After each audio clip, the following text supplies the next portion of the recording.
ቼልሲ ግዙፉን የመሃል ተከላካይ ማክሰንስ ላክሮዋን ከክሪስታል ፓላስ አስፈርሟል። የቼልሲ መከላከል ክፍተት በላክሮዋ ይደፈናል ወይ? ተጫዋቹስ በሻቪ አሎንሶ የአጨዋወት ሲስተም ውስጥ ለቡድኑ ምን አይነት አገልግሎት ሊሰጥ ይችላል? ለዚህ ቡድንስ ምን መጨመር ይችላል? ይህንን ጉዳይ በዛሬው ፕሮግራማችን ላይ እንመለከተዋለን። ሰላም አድማጮች፣ እንዴት ናችሁ? እግዚአብሔር ይመስገን እኔ በጣም ደህና ነኝ። የምትገኙት አራዳ ሜዳ ኦፊሻል የዩቲዩብ ገጻችን ላይ ነው። ለቻናሉ አዲስ ከሆናችሁ የዩቲዩብ ገጹን ሰብስክራይብ በማድረግና የደወል ምልክቷን በመጫን የቻናላችን ቤተሰቦች እንድትሆኑ የአክብሮት ግብዣችን ነው። እንዲሁም ደግሞ ዩቲዩብ ፕሮግራሙን ለበርካቶች እንዲያደርሰው ይህንን ቪዲዮ ስትጀምሩ ላይክ በማድረግ ፕሮግራሙን መጀመራችሁን አስታውሱ። የአራዳ ሜዳ ኮሜንታተር ተስፋ ወርቅ ልዑል ሰገድ አብሬያችሁ ቆይታ አደርጋለሁ። ፈጣሪ ፈቅዶ ዛሬም ከእናንተ ጋር ተገናኘን። በዚህኛው ፕሮግራማችን ላይ ቼልሲን የተቀላቀለው የተከላካይ መስመር ተጫዋቹን የማክሰንስ ላክሮዋን ጉዳይ በዛሬው ፕሮግራማችን ላይ የምንመለከተው ይሆናል ማለት ነው። የምዕራብ ለንደኑ ክለብ ቼልሲ በዚህ የክረምት የተጫዋቾች የዝውውር መስኮት ከፍተኛ እንቅስቃሴዎችን እያደረገ ይገኛል። ወሳኝ በሚባሉ ዲፓርትመንቶች ላይ የተለያዩ ተጫዋቾችን ቼልሲ እያስፈረመ ነው። በተለይም ደግሞ የማርኮ ኩሬያ ተተኪ በማድረግ ፓሌስትራን ወደ ክለቡ አምጥተዋል። ሞርጋን ሮጀርስን 117 ሚሊዮን ፓውንድ በማውጣት ወደ ምዕራብ ለንደን ማምጣት ችለዋል። የትላልቆቹ ተጫዋቾች የነ ዳኒ ዌልቤክ እና የነ ጆርዳን ሄንደርሰን ዝውውርም በቀጣዮቹ ጊዜያት የሚጠበቅ ጉዳይ ነው።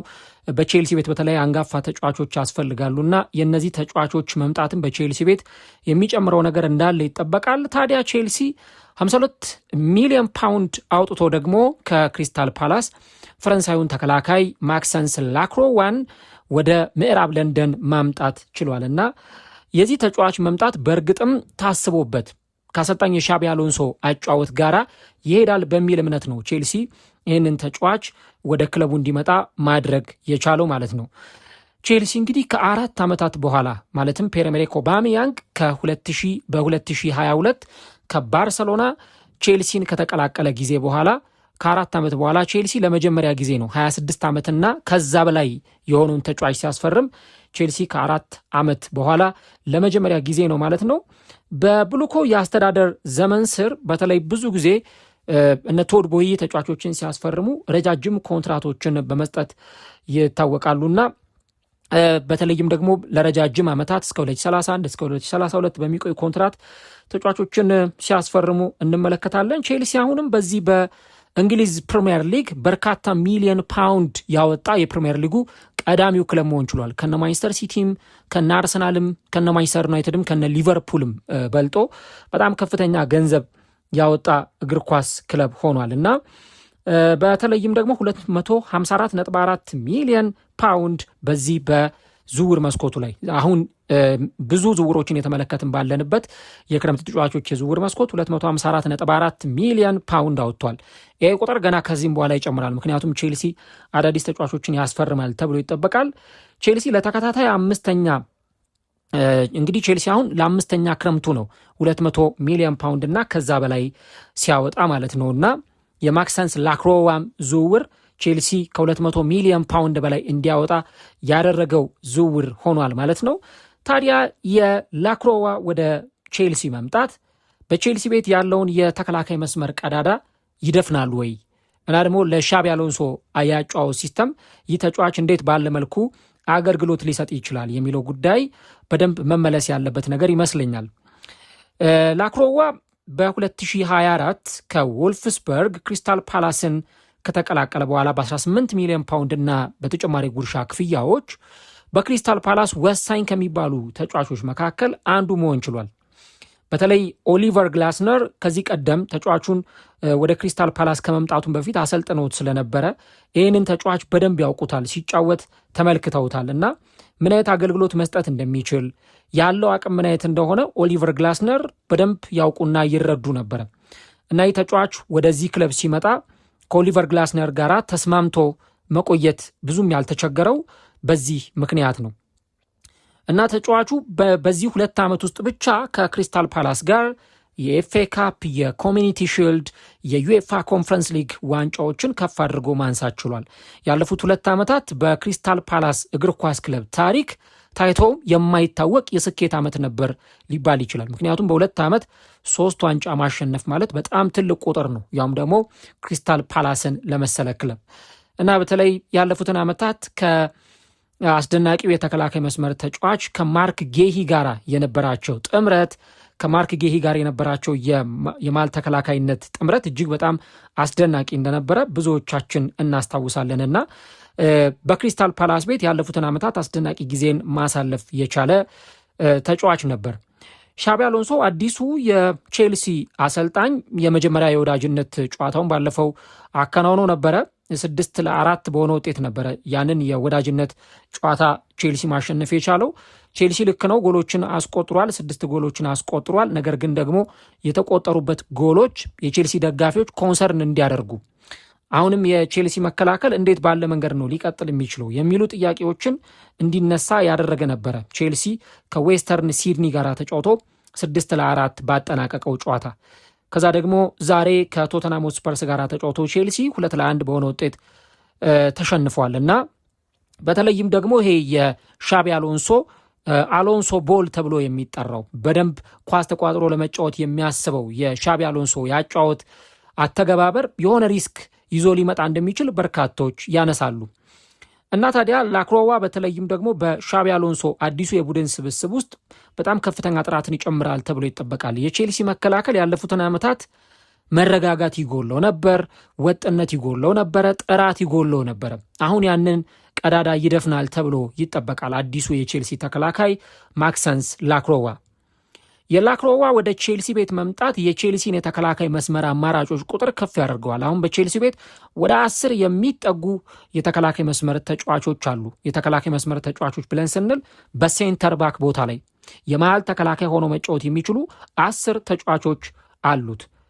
የማርኬት ቫልዩ ወይም ደግሞ የገበያ ዋጋቸውን ስንመለከት 224.5 ሚሊዮን ፓውንድ የሚያወጡ ናቸው። ሌቫይ ኮልዌል፣ ትሬቮ ቻሎባ እነዚህ ተጫዋቾች ከዚህ በተጨማሪ ጆሽ አቼምፖንግ እነዚህ 3ቱ የአካዳሚ ተመራቂ ተጫዋቾች ስለሆኑ የወጣባቸው ገንዘብ የለም። በእርግጥ ቻሎባ አሁን ወደ ኮሞ ሊያመራ ተቃርቧል የሚሉ መረጃዎችን እየሰማን እንገኛለን።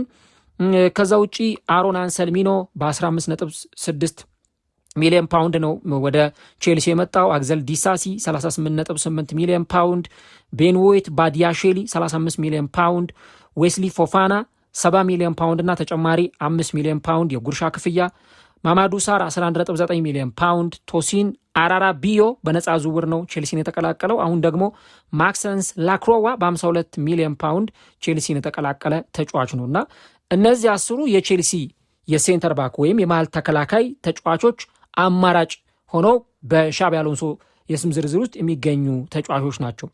ነገር ግን ከነዚህ ውስጥ ካሉት ምናልባት ቼልሲ የትኞቹ ሊጠቀም ይችላል? እስከዛሬ በነበረው ጊዜ ስንመለከት ሌቫይ ኮልዊል ወይ ትሬቮ ቻሎባ ወይና አቼምፖንግ እነዚህን ነው በብዛት ሲጠቀም የምናየው፣ አሊያም ደግሞ እነ ዌስሊ ፎፋናን።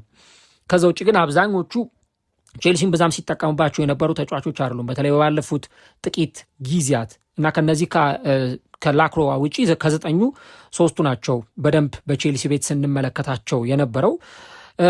ሻቢ አሎንሶ በባየር ሌቨርኩሰን በነበረበት ጊዜ ውጤታማ ያደረገው የባክስሪ ወይም ደግሞ የ3 ተከላካይ የአሰላለፍ ጥምረትን አሳይቶናል። በ3-4-3 አሰላለፍ ብዙ ጊዜ ወደ ሜዳ ላይ ሲገባ እናስታውሳለን። 4-2-3-1ም አልፎ አልፎ የሚጠቀምበት አሰላለፍ ነበር። ታዲያ ላክሮዋም ደግሞ በክሪስታል ፓላስ ቤት ኦሊቨር ግላስነር በሚያሰለጥኑት ቡድን ውስጥ በ3-4-3 አሰላለፍ ነበረ ይጫወቱ የነበሩትና ክሪስ ሪቻርድስ፣ ማርክ ጌሂ እና ማክሰንስ ላክሮዋ ባክስሪውን የኋላ መስመሩን የሚመሩ ተጫዋቾች እንደነበሩ እናስታውሳለን። ከዛ እንደውም 2ቱ ፉልባኮች ሙኞዥ እና ቴሪክ ሚቼል በግራና በቀኝ የሚሰለፉ እንደ ዊንግ ባክ ሆነው የሚያገለግሉ ተጫዋቾች ናቸውና በእርግጥ አሁን እንደና አግዘል ዲሳሲ ያሉ ተጫዋቾች ክለቡን ለቀው ይወጣሉ ተብሎ ይጠበቃል። ላክሮዋ በ2026 ፕሩቭ ያደረገበት ዓመት ነበረ። ያለውን ብቃት ያለውን ፐርፎርማንስ በደንብ ለዓለም ያሳየበት ጊዜ ነበር። ምክንያቱም ለመጀመሪያ ጊዜ በመጋቢት ወር በፈረንሳይ ብሔራዊ ቡድን ጥሪ ቀረበለት።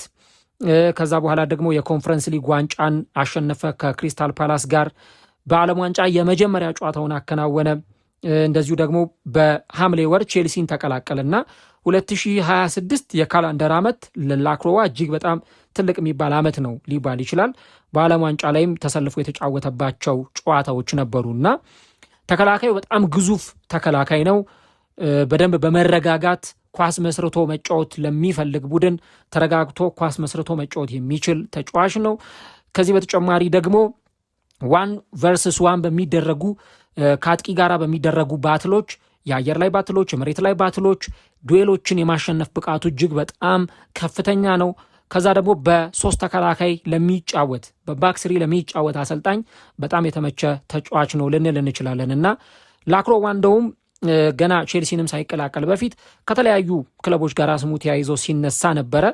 በሚቀጥለው ዓመት ለሻቢ አሎንሶ የቼልሲ ስብስብ በጣም ትልቅ አገልግሎትን ይሰጣል ተብሎ የሚጠበቅ ተጫዋች ነው እና ምናልባትም በቀጣዮቹ የወዳጅነት ጨዋታዎች ላይ አሰልጣኙ የሚያሰልፈው ከሆነ ተጫዋቹን በደንብ እንመለከተዋለን፣ እንዴት ከቡድኑ ጋር ተግባብቶ ሊጫወት እንደሚችል። ዛሬ ቼልሲ በቶተንሃም ሲሸነፍ ፎፋና፣ ሌቫይ ኮልዊል፣ ማርኮ ፓሌስትራ እና ዮረል ሃቶ ነበሩ የተከላካይ መስመሩን የመሩት እና እኔ እንደውም ምንጠብቃለው ላክሮዋ ከሌቫይ ኮልዊል ጋር ተጣምሮ እንደሚጫወት። አምና ሌቫይ ኮልዊል ኦልሞስት ሲዝኑ ሊያልቅ የመጨረሻው ጨዋታ ላይ ነው ወደ ሜዳ የተመለሰው እንጂ ዓመቱን ሙሉ በጉዳት ምክንያት ከስብስቡ ጋር አብሮ አልነበረም እና የእሱ ከጉዳት መመለስ ከዛ ደግሞ የላክሮዋ ወደዚህ ስብስብ መምጣት ላክሮዋና ሌቫይ ኮልዊልን ሁለቱ በአንድ ላይ ተጣምረው እንዲጫወቱ ያደርጋቸዋል ማለት ነውና ሁለቱም ግዙፍ ተከላካዮች ናቸው። በጣም ትልቅ አቅም ያላቸው የተከላካይ መስመር ተጫዋቾች ናቸውና ሁለቱ በሚጣመሩበት ጊዜ በሊቨርፑል ቤት እንደተመለከትነው እንደ ቨርጂል ቫንዳይክና እንዲሁ ደግሞ እንደ ኢብራሂማ ኮናቴ አሊያ ደግሞ በአርሰናል ቤት እንዳለው እንደ ሳሊባና እንደ ማጋሌሽ በጣም የተደራጀ የማል መከላከል ጥምረትን ሊያሳዩን ይችላሉ። በአንድ ጊዜ ይህ ጥምረቱ ላይመጣ ይችላል፣ ግን በሆነ ጊዜ ውስጥ የመከላከል ብቃቱና ጥምረቱ ሊመጣ ይችላል። ላክሮዋ ቅድም እንዳልኩት በፓላስ ቤት ከእንግሊዛዊ ተከላካይ ማርክ ጌሂ ጋር ተጣምሮ ሲጫወት ነበር። አሁን ደግሞ ከሌላ እንግሊዛዊ ተጫዋች ከሌቫይ ኮልዊል ጋር ተጣምሮ የሚጫወት ከሆነ ያንን አስደናቂነቱን ያሳያል ተብሎ ይጠበቃል። እናንተስ በዚህ ዝውውር ጉዳይ ላይ ምን ሐሳብ አላችሁ? ላክሮዋ በመምጣቱ በቼልሲ ቤት ያለውን የመከላከል ቀዳዳ ይደፍናል ብላችሁ ታስባላችሁ? ኮሜንት ላይ ሀሳቦቻችሁን አስቀምጡልን። ቪዲዮን ከወደዳችሁት ደግሞ ላይክ ማድረግ፣ ቻናሉን ሰብስክራይብ ካላደረጋችሁ ደግሞ ሰብስክራይብ በማድረግ የቻናላችን ቤተሰቦች እንድትሆኑ እንጋብዛለን። ላክሮዋ አዲሱ የቼልሲ ተጫዋች ሆኗል።